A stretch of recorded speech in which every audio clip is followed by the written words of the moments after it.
Hello दोस्तों, नमस्कार। मैं प्रिंस और आप देख रहे हैं स्पीड एकेडमी।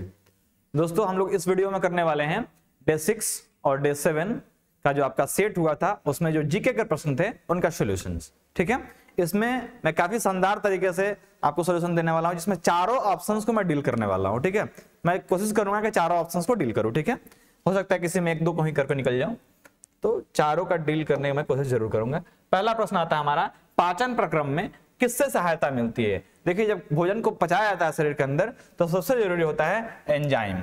सबसे जरूरी क्या होता है? एंजाइम। एंजाइम जो होता है ये उत्प्रेरक का काम करता है। उत्प्रेरक किसको कहते हैं? उत्प्रेरक कहते हैं जो किसी भी रासायनिक क्रिया को होने में सहायता प्रदान करता है, उसको तेज करता है, उसी को कहते हैं एंजाइम, उत्प्रेरक। ठीक है, तो एंजाइम जो होता है वो खाना को पचाने में कार्य करता है। हार्मोन्स के बारे में आपको हमने पिछले वीडियो में बताया था। खनिज और विटामिन जो है ये हम लोग खाना और पानी में बहुत सारे खनिज और विटामिन लेते हैं, जो हमारे शरीर के लिए बहुत जरूरी हैं। यदि नहीं रहेगा तो आप केवल रोटी दाल जो खा रहे हैं उसमें मतलब जो खनिज होते हैं वही हमारे काम लायक होते हैं, बाकी तो रोटी दाल आपका फिर से वेस्ट मटेरियल में निकल जाता है। नौकरियों और शैक्षिक संस्थाओं में समाज के कमजोर वर्ग के लिए आरक्षण उपलब्ध करवाने हेतु केंद्र सरकार को संविधान का कौन सा प्रावधान अधिकार देता है? देखिए, आर्टिकल 16 में लिखा गया है कि जो भी समाज से कमजोर वर्ग के लोग हैं उनको नौकरियों में समानता का अवसर मिलना चाहिए। समानता का अवसर मतलब आपके लिए भी नौकरियां उपलब्ध हैं तो उनके लिए सीट कुछ आरक्षित किए गए हैं। ठीक है, जैसे आप कोई वैकेंसी आता है तो आप देखते होंगे कि मान लीजिए 500 सीट है, तो 500 में भी कह दिया कि 10% आरक्षण ईडब्ल्यूएस को। तो जो ईडब्ल्यूएस वाले हैं उनको 50 सीट निर्धारित है कि उस सीट पे केवल कौन जाएगा? ईडब्ल्यूएस वाले ही जाएंगे, उस पे जनरल वाले नहीं जाएंगे। उस तरह से ओबीसी का 27%, तो 27% सीट पे ओबीसी ही जाएगा। तो इस तरह की व्यवस्था किस आर्टिकल से आती है? आर्टिकल 16 से। आर्टिकल 19 में पहले 7 तरह के हमारे पास मतलब स्वतंत्रता के अधिकार थे, बाद में 7 में से एक हटा दिया, जो संपत्ति का अधिकार था उसको हटा दिया गया। अब इसमें 6 अधिकार बचे हैं। ठीक है, आर्टिकल 19 में यह स्वतंत्रता का अधिकार देता है। आर्टिकल 14 जो है ये विधि के समक्ष समानता का अधिकार देता है कि आप सभी कानून के सामने बराबर है। ये अधिकार कौन देता है? आर्टिकल 14। और आर्टिकल 46 जो है ये आपका संबंधित है कि मतलब एसटी, एससी और ओबीसी को भी समान अधिकार मिलना चाहिए। इन चीजों के लिए आर्टिकल 46। ठीक है, ये आता है आपका राज्य के नीति निर्देशक तत्वों वाले में से। ठीक है, 36 से 51 के अंदर आता है वो। निम्नलिखित में से किसका संबंध सूफी संतों के साथ है? देखिए, सूफी संत जो होते हैं ये इस्लामिक परंपरा से आते हैं और इसमें जो खानकाह है इसका संबंध सूफी संतों के साथ है। सूफी संत जहां पे शिक्षा दीक्षा ग्रहण करते हैं उसको कहते हैं खानकाह। आपके गया में भी खानकाह एक जगह देखने को मिल गया, खालका चित्सिया मुनामिया ऐसे करके उस जगह का नाम है, चांदचौरा में ही है। तो खानकाह किसको कहते हैं? जहां पे सूफी संत आके शिक्षा ग्रहण करते हैं। ठीक है, भारत में ऋण नियंत्रक के रूप में कौन काम? अच्छा, सिनेगॉग जो होता है ये किसका होता है? ये यहूदियों का पूजा स्थल होता है। जैसे हिंदुओं का पूजा स्थल होता है इसको बोलते हैं मंदिर, तो यहूदियों के पूजा स्थल को सिनेगॉग कहते हैं। और कुछ हमारा त्रिपिटक जो है ये बौद्ध धर्म से संबंधित होता है। ठीक है, त्रिपिटक को किस भाषा में लिखा गया है आप हमें कमेंट सेक्शन में बताएंगे। आपके सामने 2 ऑप्शन रखते हैं, पाली और प्राकृत। इनमें से किस में लिखा गया है त्रिपिटक को आप हमें कमेंट सेक्शन में जरूर बताएंगे। अब हमने आपके इलाका में बहुत सारा शॉर्ट कर दिया कि पाली या फिर प्राकृत, इनमें दोनों से हो सकता है। भारत में ऋण नियंत्रक के रूप में कौन कार्य करता है? तो जो आपके भारत का केंद्रीय बैंक है, मतलब बैंकों का बैंक जिसे कहते हैं आरबीआई, यही ऋण नियंत्रक का काम करता है कि किस बैंक द्वारा कितना ऋण पब्लिक को दिया जाएगा, क्योंकि इससे मार्केट में जो तरलता है उसको मेंटेन किया जाता है। यदि मार्केट में ज्यादा पैसा आ जाएगा तो लोग बोरा भर भर के पैसा लेके जाएंगे बाजार में खर्च करने के लिए, उससे मार्केट में इन्फ्लेशन बढ़ जाता है, महंगाई बढ़ जाती है। जैसे मान लीजिए एक बिस्किट का पैकेट है और 2 लोग लेने वाले हैं और दोनों के पास 5-5 रुपए 5 रुपए का बिस्किट है, तो दुकानदार तो असमंजस में पड़ेगा किसको दें। और मार्केट में यदि ज्यादा पैसा रहता है वो 10 रुपए लेके आएगा, ये हमारा दे दो, हम 10 दे रहे हैं। यदि अगले के पास और ज्यादा पैसा हो तो 15 लेके आएगा, हमको 15 में दे दो। इस तरह से क्या होता है कि सेम चीजों का डिमांड बढ़ जाता है मार्केट में ज्यादा तरलता आने से। तो ये आरबीआई जो है ये गाइड करता है कितना पैसा मार्केट में जाना चाहिए। आरबीआई की स्थापना जो है ये 1935 में हुई थी और इसका राष्ट्रीयकरण 1949 में हुआ था। ठीक है, और ये जो आपको दिख रहा है भारतीय स्टेट बैंक, इसकी स्थापना 1955 में होती है। ठीक है, बढ़ते हैं आगे। नीति आयोग का स्थापना जो है ये 2015 में होता है। पहले योजना आयोग हुआ करता था, बाद में इसका नाम चेंज करके नीति आयोग कर दिया गया। तो आपके सामने एक टास्क है कि नीति आयोग का फुल फॉर्म आप बताएंगे। ठीक है। और हमने अभी पिछले जो मतलब 4-5 दिन पहले करंट अफेयर का सेशन करवाया था, उसमें नीति आयोग के सीईओ का नाम हमने बताया था, अभी नए अपॉइंट हुए हैं, उनका भी नाम आप हमें कमेंट सेक्शन में जरूर बताएंगे, तब मैं मानूंगा कि आप वीडियो को देखते हो। कह रहा है क्वेश्चन कि पुष्पक्रम जो पुष्प रूपेण एक संयुक्त फल के रूप में विकसित होता है वह क्या है? उसको कहते हैं हाइपोथेंडिस, कहते हैं हाइपोथेंडियम कहते हैं, ठीक है। वैसा पुष्पक्रम जो पूर्ण रूपेण से एक संयुक्त फल के रूप में विकसित होता है उसको हाइपोथेंडियम कहते हैं। और बाकी पुष्प छत्र जो होता है, जिसको बाह्य दलपुंज और दलपुंज कहते हैं, ये बस पुष्प को रक्षा मतलब सहायता प्रदान करते हैं कि इसे पुष्प खड़ा रहा है। और हाइपोथेंडियम जो है यही जाके आगे फल बन जाता है, जिसको आप याद रखेंगे। डीएनए में पाई जाती है, डीएनए में क्या पाई जाती है? डीएनए में पेंटोज शर्करा पाई जाती है। डीएनए में क्या पाया जाता है? पेंटोज शर्करा। अच्छा, डीएनए मॉडल, डीएनए का जो मॉडल होता है, मतलब कैसा उसका स्ट्रक्चर होता है डबल हेलिक्स मॉडल। और इसका खोज किसने किया था? वाटसन और क्रिक ने। किसने किया था? वाटसन और क्रिक ने किया था। तो ये आप याद रखेंगे। बढ़ते हैं आगे। वातावरण के संदर्भ में जीवों का अध्ययन करने वाली विज्ञान की शाखा को क्या कहते हैं? तो वातावरण के संदर्भ में जब जीवों का अध्ययन करते हैं उसको पारिस्थितिकी विज्ञान कहते हैं, जिसको कहते हैं हम लोग इकोलॉजी। क्या कहते हैं? इकोलॉजी।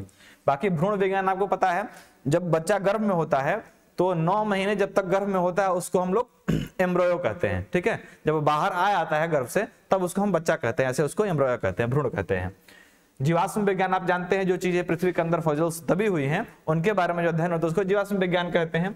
अनुवांशिकी आपको पता होगा जेनेटिक्स से संबंधित है, यानी आपके माता पिता से जो गुण आप में आ रहे हैं वो अनुवांशिकी की वजह से ही आ रहे हैं। इस पे एक दिन मैं डिटेल में चर्चा करूंगा जब साइंस का फाउंडेशन कोर्स कराऊंगा आपको, ठीक है, खास करके बायो का, उसमें आपको डिटेल में चर्चा इसमें कराऊंगा। प्रकाश संश्लेषण में ऑक्सीजन कहां से आता है? ये काफी ज्यादा इंटरेस्टिंग प्रश्न है। तो प्रकाश संश्लेषण जब होता है तो ऑक्सीजन कहां से आता है? तो प्रकाश संश्लेषण के दौरान पौधे जो होते हैं वो जमीन से पानी अवशोषित करते हैं, और वही पानी जो होता है, पानी का फॉर्मूला क्या होता है? पानी का फॉर्मूला होता है H2O। तो H2O में जो O है यही वाला निकल करके और ऑक्सीजन बना के बाहर आता है। क्योंकि जब खाना बनता है, मतलब पौधे जब अपना भोजन बना रहे होते हैं प्रकाश संश्लेषण के दौरान, तो उसमें से ऑक्सीजन का कोई जरूरत नहीं होता, वो बाहर निकल के आ जाता है, ठीक है। तो पानी में से ऑक्सीजन निकलता है, ये बात आप ध्यान रखेंगे। अच्छा, प्रकाश संश्लेषण की जो क्रिया है वो लाल रंग के प्रकाश में सबसे अधिक होती है। प्रकाश संश्लेषण रात में नहीं होता है, दिन में ही होता है, ठीक है। और सबसे अधिक मतलब कहीं से ऑक्सीजन निकलता है तो वो निकलता है जो समुद्र में जो समुद्री घास, काई और ये सब है, उनसे बहुत ज्यादा आपको ऑक्सीजन देखने को मिल जाता है, ठीक है। इसलिए मछलियां पानी में जीवित रहती है, क्योंकि उसमें जो काई होता है उससे ही उनको ऑक्सीजन प्राप्त होते रहता है। यदि जल प्रदूषण होगा तो वो काई मर जाएगा, जिससे जल में मछलियों का जिंदा रहना भी मुश्किल हो जाएगा। इसलिए जल प्रदूषण तो बिल्कुल नहीं करना चाहिए। बढ़ते हैं आगे। इंसुलिन क्या है? देखिए, हमने पिछले वीडियो में बताया था, इस वीडियो में फिर से बता रहा हूं। इंसुलिन एक तरह का हार्मोन है। क्या है इंसुलिन? हार्मोन है। हमने देखा सबको कि एंजाइम लगा के एकदम शांति से बैठा हुआ है, धड़ धड़ एंजाइम मार रहा है। अरे भाई, इंसुलिन जो है हार्मोन है। और इंसुलिन जो है पाया कहां जाता है, मतलब निकलता कहां से है? तो इंसुलिन आपके अग्नाशय से निकलता है, जिसको पैंक्रियाज कहते हैं। अग्नाशय में भी खखोर के पूछेगा अग्नाशय में कहां से, तो अग्नाशय के अंदर होता है लैंगरहंस की द्वीपिका। क्या होता है? लैंगरहंस की द्वीपिका, आइलेट्स ऑफ लैंगरहंस। उसके अंदर भी 3 सेल होते हैं। कौन कौन? अल्फा, बीटा और गामा। उसके अंदर जो बीटा सेल होता है उसमें से निकलता है इंसुलिन। यदि इंसान को इंसुलिन की कमी हो जाती है तो उसको डायबिटीज नाम की बीमारी होती है, इसको चिनिया बीमारी कहते हैं गांव में, ठीक है, मधुमेह। तो इसको खत्म करने के लिए आपको इंसुलिन का शॉट लेना पड़ता है, मतलब इंसुलिन का सीधे सीधे सुई लेना पड़ता है, ठीक है। बढ़ते हैं आगे। देखिए, इतना खतरनाक बताने के लिए, मतलब इससे भी और डिटेल्स आपको जब फाउंडेशन बैच मिलेगा उसमें मिलेगा। ऐसे में इतना ज्यादा आपको बता रहा हूं, ये आपके लिए काफी है, ठीक है। अशोक ने तृतीय बौद्ध परिषद कहां बुलाया था? देखिए, ये भी प्रश्न पीछे का रिपीट किया हुआ है। ये भी मैंने बताया था कि पहला जो बौद्ध संगीति था वो हुआ था कहां पे? राजगीर में। याद रखिएगा ध्यान से। पहला राजगीर, दूसरा वैशाली, तीसरा पाटलिपुत्रा, चौथा कश्मीर। कैसे याद रखेंगे? पहला राजगीर, दूसरा वैशाली, तीसरा पाटलिपुत्रा, चौथा कश्मीर। इस तरह से याद रखेंगे, ठीक है। तो चौथा कहां हो जाएगा? तीसरा कहां हो जाएगा? तीसरा पाटलिपुत्र हो जाएगा। यह आप याद रखेंगे। सीज फ्राइड लाइन जो है ये किन देशों के बीच में है? ठीक है, सीज फ्राइड जो है ये जर्मनी और फ्रांस के बीच में है। सीज फ्राइड किसके बीच में है? जर्मनी और फ्रांस। इसको याद कैसे रखेंगे? इसको लिखते हैं ऐसे, SIGFRID, इस तरह से लिखते हैं। तो GF जो आपको बीच में दिख रहा है ना, तो GF से आपको याद होना चाहिए, G से जर्मनी, F से फ्रांस, ठीक है। तो सीज फ्राइड आप याद आ जाएगा जर्मनी और फ्रांस के बीच में। जर्मनी और पोलैंड के बीच में आता है उसको बोलते हैं मैनरेहम। भारत और अफगानिस्तान के बीच में आता है उसको बोलते हैं डूरंड रेखा। और रूस और फिनलैंड के बीच में याद नहीं है कौन सा, ठीक है। इतनी चीजें आपको याद होनी चाहिए। ये बहुत सारी चीजें सामने आता है, ऑप्शन तो दिखता है, इसे मैं जो जो याद आ रहा है मैं बोल देता हूँ। भारत और चीन के बीच में होता है आपका मैकमोहन लाइन। भारत और पाकिस्तान के बीच में होता है रेडक्लिफ लाइन। लाल त्रिकोण का प्रतीक किसका है? लाल त्रिकोण जो है किसका प्रतीक होता है? तो ये होता है परिवार नियोजन का प्रतीक। लाल त्रिकोण किसका प्रतीक होता है? परिवार नियोजन का प्रतीक होता है, ठीक है। परिवार नियोजन के इस तरह का लाल त्रिकोण इस तरह का बना रहता है, इसका साइन होता है, मतलब परिवार नियोजित करके चलना आपको, आप दो आपके दो। डॉक्टरी सहायता के लिए आपको रेड क्रॉस मिलेगा, ठीक है। इस तरह का रेड क्रॉस आपको मिलेगा, उसको डॉक्टरी सहायता के लिए लगाया जाता है। रेड क्रॉस सोसाइटी हर जगह आपको देखने को मिलती है। क्रांति का प्रतीक उजला कुछ होता है। खतरे या सहायता मतलब यातायात रोकने के लिए लाल रंग का लाइट लगाया जाता है। कबूतर जो होता है वो शांति का प्रतीक होता है, ठीक है। झुका हुआ झंडा शोक का प्रतीक होता है। तो ये चीजें जो है आपको याद रखनी होंगी। कौन महान पुरुष अंकल हो लोकप्रिय नाम से जाने जाते हैं? अंकल हो किसको कहा जाता है? डॉक्टर हो ची मिन्ह जो है ये वियतनाम से हैं, वियतनाम के राष्ट्रपति थे, तो इन्हीं को अंकल हो कहा जाता था, ठीक है। CF एंड्रूज जो थे इनको दीन बंधु कहते थे। क्या कहते थे? दीन बंधु। ये जिस कॉलेज में थे इंडिया के, वहां के दोस्त लोग इनका नाम रख दिए थे दीन बंधु, ठीक है। और बिस्मार्क जो है ये जर्मनी के एकीकरण में इनका नाम आता है। तो इस तरह से आप याद रखे होंगे। तो हो चिन मिन्ह को आप जान लिए अंकल मिन्ह कहा जाता था, ठीक है। पढ़ते हैं आगे। जवाहरलाल नेहरू का जन्म कब हुआ था? ये देख रहे हैं कि वो गलती मर ले था। अरे 14 तारीख के तो मिठाई खाया जी, तो मिठाई खा के बाद समझ नहीं आ रहा था कि जाकर देखें कि कहिया जन्म हुआ। खाली मिठाई खा के शांति से मतलब पेन ले लिया चल दिया।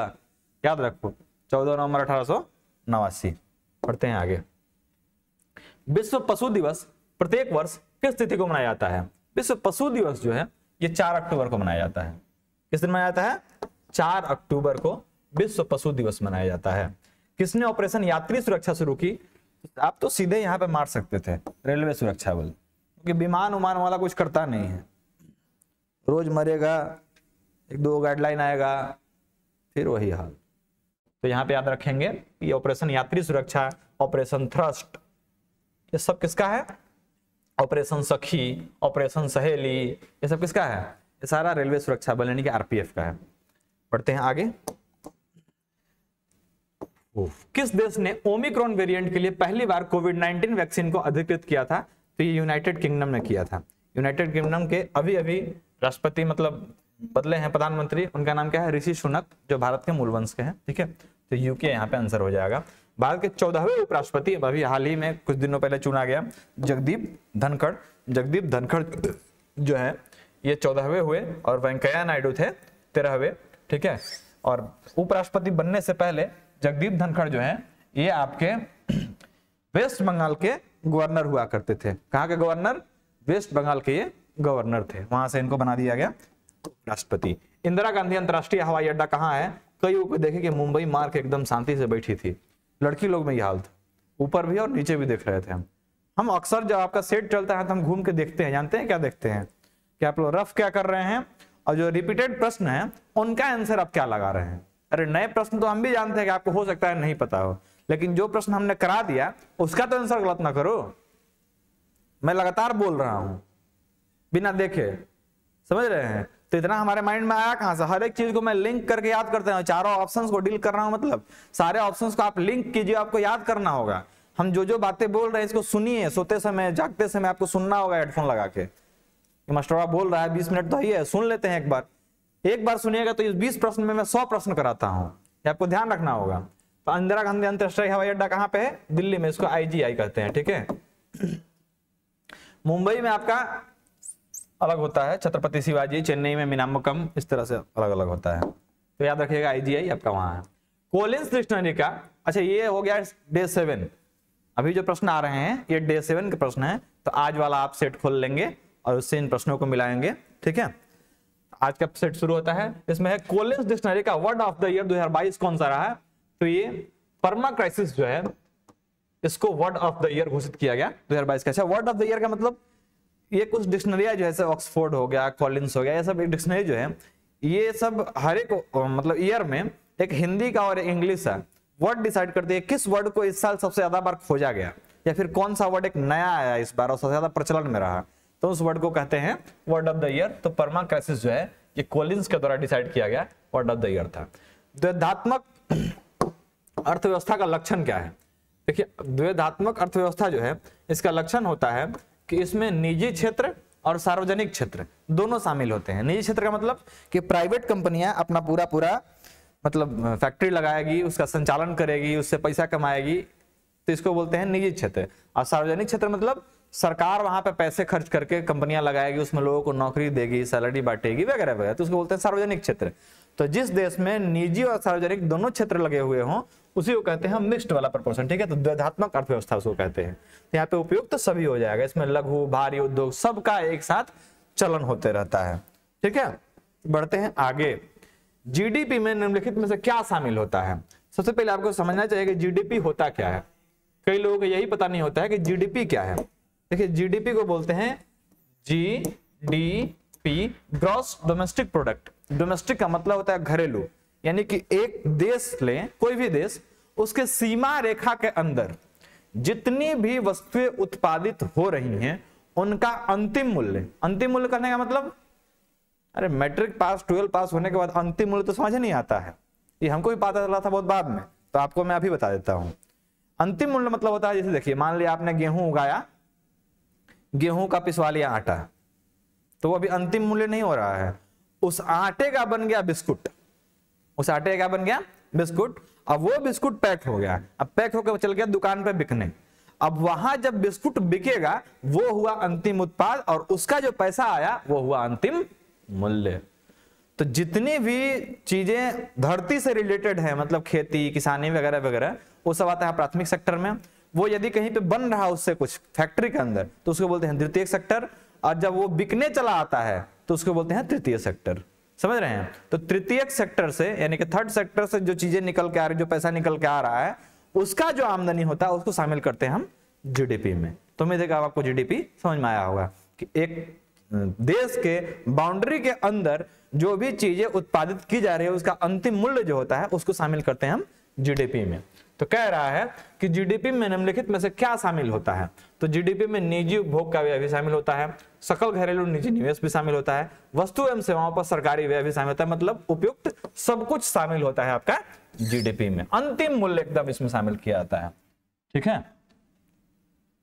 बात करते हैं अगले प्रश्न की ओर। ऑस्कर पुरस्कार प्राप्त करने वाला प्रथम भारतीय। ऑस्कर पुरस्कार सबसे पहले मिला था किस भारतीय को? भानु अथैया को। किसको मिला था? भानु अथैया को। किसके लिए?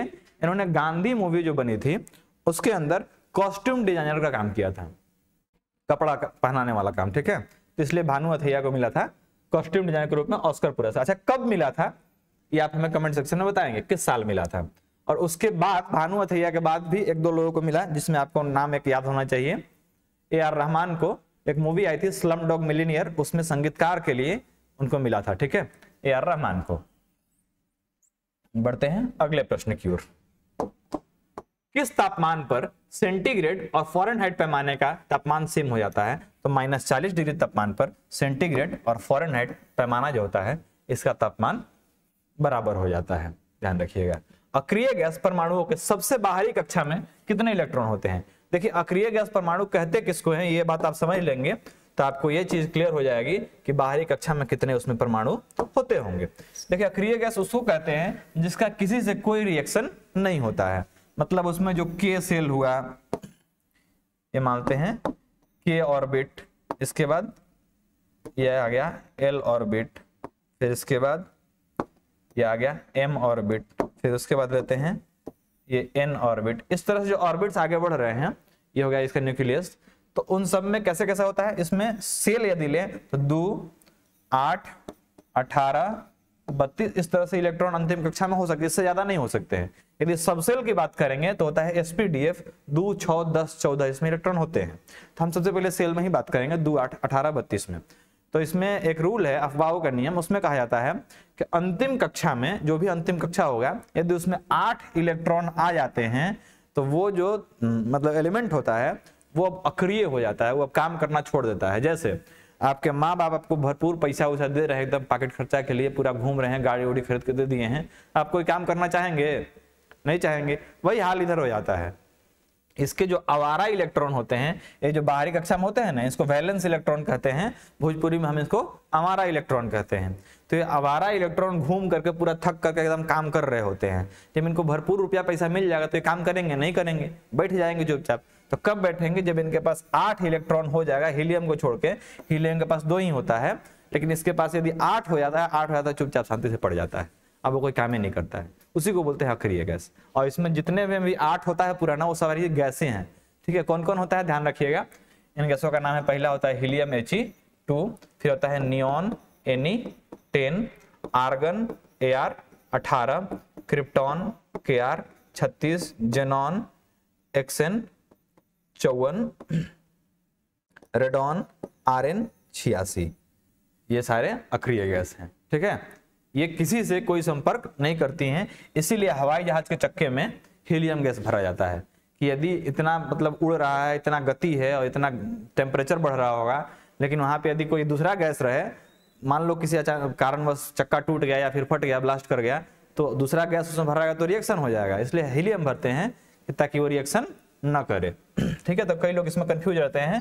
हाइड्रोजन आंसर मार के आता है कि हाइड्रोजन सबसे हल्का गैस होगा, लेकिन हाइड्रोजन नहीं होता है। क्यों? क्योंकि हाइड्रोजन यदि रहे तो वो रिएक्शन कर सकता है, लेकिन यदि हम उसमें हीलियम डालते हैं तो रिएक्शन नहीं करेगा। तो उम्मीद है कि आपको चीजें समझ में आई होंगी और इसका आंसर हो जाएगा 8।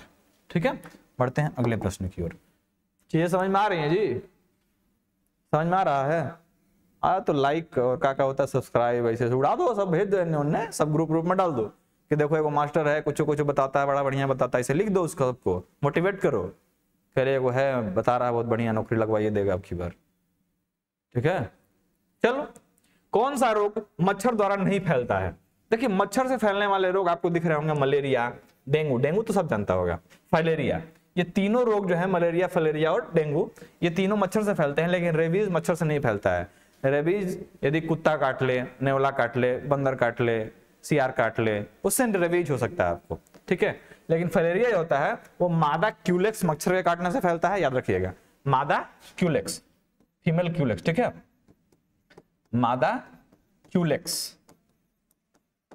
और मलेरिया जो होता है वो मादा एनोफ्लीज मच्छर के काटने से फैलता है। इन दोनों का नाम अलग अलग होता है। अच्छा, डेंगू का मच्छर कौन सा होता है? आप कमेंट सेक्शन में बता सकते हैं। बढ़ते हैं अगले प्रश्न की ओर। राष्ट्रीय विकास परिषद की स्थापना किस वर्ष हुई थी? तो राष्ट्रीय विकास परिषद की स्थापना होती है 1952 में। कब होती है? 1952 में। इसको सुपर कैबिनेट कहते हैं। विकास परिषद क्या कहते हैं? Super cabinet. क्यों? क्योंकि जितनी भी योजनाएं केंद्र सरकार बनाती है, वो जब तक ये जो है मतलब राष्ट्रीय विकास परिषद ये अप्रूवल नहीं देगा तो वो योजना जो है वो क्रियान्वित नहीं होगी। इसलिए इसको सुपर कैबिनेट कहते हैं। इसका अध्यक्ष कौन होता है? तो जो भी पदेन प्रधानमंत्री होते हैं, मतलब जो पद पर प्रधानमंत्री उस समय बैठे होते हैं, वही इसके अध्यक्ष होते हैं। तो ये आप याद रखेंगे। अच्छा, भारत छोड़ो आंदोलन कब हुआ था? आप कमेंट सेक्शन में बताएंगे, आपको सामने ऑप्शन दिख रहा होगा। भारतीय चित्रकला के सर्वोत्कृष्ट नमूने हमें प्राप्त होते हैं कहां से? तो भारतीय चित्रकला के सबसे उत्तम नमूने हमको प्राप्त होते हैं अजंता और एलोरा की गुफाओं से। कहां से? अजंता और एलोरा की गुफाओं से प्राप्त होते हैं। ये अजंता और एलोरा की गुफाएं हैं कहां भाई? तो ये दोनों पड़ती हैं महाराष्ट्र में। महाराष्ट्र का एक जिला है औरंगाबाद, यहाँ पे अजंता और एलोरा की गुफाएं मिलती हैं। यहाँ पे आपको हिंदू, बौद्ध और जैन, इन तीनों धर्म से रिलेटेड मंदिर और चित्रकारी यहाँ पे देखने को मिल जाएगी। ठीक है, मेहरौली के बारे में मैंने बताया था आपको पिछले वाले वीडियो में। ठीक है, मेहरौली का स्तंभ जो है वो किसके संबंधित है, आप हमें कमेंट से, पिछले ही वीडियो में हमने बताया था, वहां से देख के आप जरूर बताएंगे। पढ़ते हैं आगे। सर्वाधिक मतदाताओं वाला देश, हमने पिछले दिन में बताया था कि भारत है। 17वें लोकसभा में 90 करोड़ यहां से वोट दिए गए थे। सबसे अधिक जनसंख्या का है तो चीन का है, लेकिन सबसे अधिक मतदाता कहां पे है? इंडिया में। इंडिया जो है वो हर एक दिन, मतलब अभी पूरे वर्ल्ड का पॉपुलेशन निकाला गया, समझे, 8 अरब पॉपुलेशन हो चुका है। कई लोग तो इससे परेशान हैं, देखें 2-4 को चाट खा रहा, पूरा बतिया रहा है, क्या हो जानते हो पूरा वर्ल्ड में 8 अरब आदमी हो गया। तो कह रहा है अभी हमें पता चला। अरे क्या कर लेगा पता करके, थोड़ा ना खाना खिलाना है ना उन लोगों को कपड़ा पहनाना है, आप पूरा एकदम अचंभित भेजे 8 अरब हो गया। 8 अरब का सकता तो लिखे नहीं आएगा, लेकिन 8 अरब पैसे ऐसे कर रहा है ना, चचा के तो मत कहो। चलो आगे बढ़ते हैं। तिरुपति मंदिर किस राज्य में है? ये देखो, तिरुपति मंदिर आपको देखने को मिल जाएगा आंध्र प्रदेश में। ठीक है। देश प्रिय किनका उपनाम है? देश प्रिय नाम होता है यतीन्द्र मोहन सेन गुप्ता का। किसका नाम होता है? यतीन्द्र मोहन सेन गुप्ता का। अनुग्रह नारायण सिंह को बिहार विभूति कहते थे। क्या कहते थे? बिहार विभूति। चितरंजन दास यानी कि सीआर दास, इनको देश बंधु कहते थे। क्या कहते थे? देश बंधु। और एंड्रू फ्रेज, जिसके बारे में मैंने बताया था पिछले वीडियो में, उसको दीन बंधु कहते थे, इनको देश बंधु कहते हैं। ये दोनों चीज आप याद रखेंगे। ठीक है। नेपोलियन जो था, ये किस देश का एकीकरण किया था, ये आप हमें बताएंगे कमेंट सेक्शन में। जाटों ने किसके नेतृत्व में औरंगजेब के विरुद्ध विद्रोह किया था? तो जाटों ने, एक नेता थे जाटों के, कौन? गोकुल नाम था उनका। नाम क्या था? गोकुल। इन्हीं के नेतृत्व में औरंगजेब के विरुद्ध विद्रोह किया था। ठीक है। ऐसे जाटों के नेता चूड़ामन भी थे, गोकुल भी थे, सब थे, लेकिन गोकुल के नेतृत्व में औरंगजेब के विरुद्ध जो है वो विद्रोह किया गया था जाटों के द्वारा। जाट आपको सबसे अधिक देखने को मिल जाएंगे हरियाणा में। ठीक है। कुछ दिनों पहले जाट आंदोलन हुआ था, उसके लिए मतलब आरक्षण के लिए, तो आपको याद हुआ। भारतीय नव जागरण के अग्रदूत कौन थे? तो भारतीय नव जागरण के अग्रदूत आपको मिल जाएंगे राजा राम मोहन राय। राजा राम मोहन राय के ही सहयोग से 1829 ईस्वी में, टाइम याद रखिएगा, ऐसे कई बार मैं मतलब ईस्वी सन बहुत भूलता हूं, लेकिन जब बता रहा हूं तो आप याद रखोगे। बता रहा हूं कब? जब मुझे एकदम सटीक याद है तब। 1829 ईस्वी में राजा राम मोहन राय ने विलियम बेंटिंग के साथ मिल करके और सती प्रथा को खत्म किया था। ठीक है। तो आपको याद रखना होगा, सती प्रथा का अंत किसने किया था? इन्होंने किया था। अच्छा, इन्होंने दो चीजें आरंभ किया था, एक ब्रह्म समाज और एक आत्मीय सभा। आत्मीय सभा इन्होंने 1815 में आरंभ किया था, और ब्रह्म समाज की स्थापना इन्होंने कब किया था? आप कमेंट सेक्शन में बताएंगे हमको। दादा भाई नौरोजी, इन्होंने पहली बार प्रति व्यक्ति आय निकाला था देश का। ठीक है। 20 रुपए आया था। विवेकानंद के बारे में आप जानते हैं, इन्होंने 1893 में शिकागो के अंदर भाषण दिया था, वो आपको पता होगा। स्वामी दयानंद सरस्वती, वेदों की ओर लौटो, इनका एक नारा है, ये आपको याद होना चाहिए। पहला स्वतंत्रता दिवस कब मनाया गया था? देखिए, पहला स्वतंत्रता दिवस जो है ये मनाया गया था 26 जनवरी 1930 को। कहेंगे मास्टर पगला गेलो रे, 15 अगस्त 1947 ना।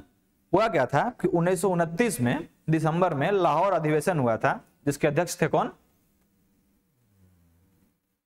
पंडित जवाहरलाल नेहरू। ठीक है। पंडित जवाहरलाल नेहरू ने 3 बार कांग्रेस की अध्यक्षता की है। एक बार तो उन्होंने किया लाहौर में, दूसरा किया था उन्होंने लखनऊ में, और तीसरा उन्होंने किया था फैजपुर में। फैजपुर में 1936 में हुआ था, लखनऊ में भी 1936 में हुआ था, और 1929 में हुआ कहां? ये लाहौर, पाकिस्तान। ठीक है। तो लाहौर में ही रावी नदी के तट पर उन्होंने रात में 12 बजे झंडा फहरा के और अपने आप को मतलब कहा था कि हमारा देश जो है वो स्वतंत्र हो चुका है।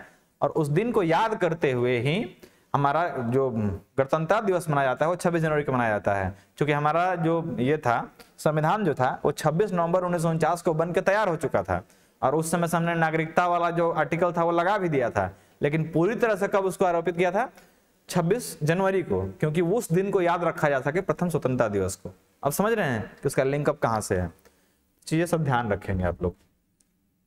किस भारतीय नौसेना के जहाज में अपनी तरह की पहली समग्र इंडोर शूटिंग रेंज का उद्घाटन किया गया? आईएनएस कर्ण जो है इसके अंदर इंडोर शूटिंग रेंज बनाया गया, मतलब जहाज के अंदर ही शूटिंग का भी आनंद ले सकते हैं।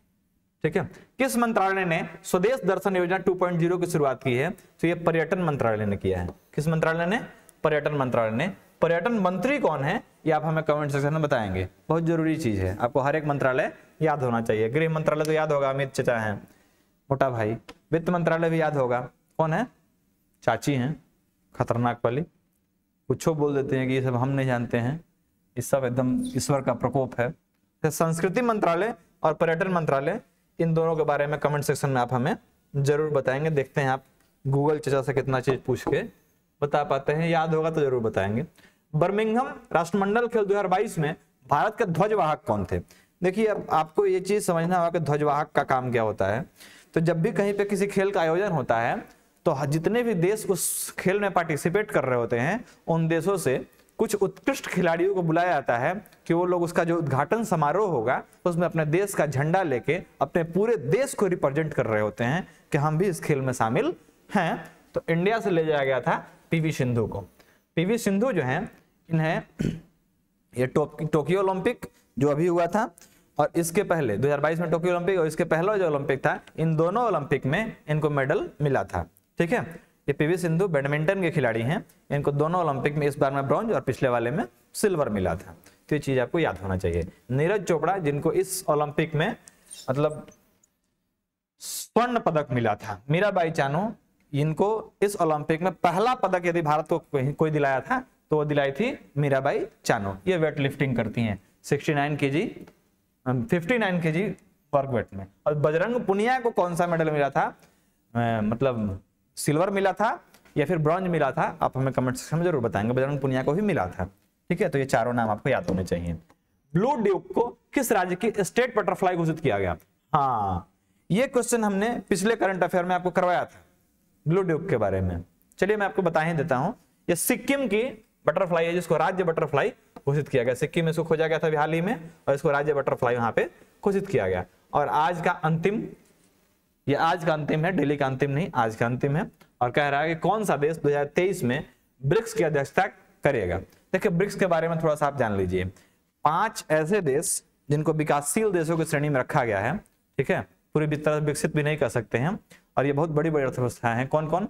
बी फॉर होता है, देखिए इसको नाम ऐसे दिया गया है BRICS, इस तरह से नाम है। बी फॉर होता है ब्राजील, आर फॉर होता है रशिया, आई फॉर होता है इंडिया, सी फॉर होता है चाइना और एस फॉर होता है साउथ अफ्रीका। इस तरह से इन देशों का नाम है। और जिस तरह से इन देशों का नाम है इसी तरह से ये अध्यक्षता भी करते हैं ब्रिक्स का समिट का। मतलब अगली बार जो है 2023 जो है इसमें करने वाला है साउथ अफ्रीका। तो ठीक इसके पहले चाइना किया होगा, उसके पहले इंडिया किया होगा, उसके पहले रसिया किया होगा, उसके पहले ब्राजील किया होगा। मतलब 2023 में यदि कौन कर रहा है साउथ अफ्रीका, तो जरूरी है कि 2024 में ब्राजील ही करेगा। ठीक है, ये लोग अपने नाम के आधार पर ही इसकी अध्यक्षता भी करते हैं।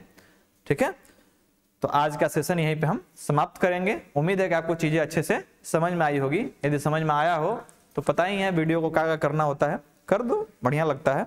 मिलते हैं अगले वीडियो में, तब तक के लिए जय हिंद, जय भारत।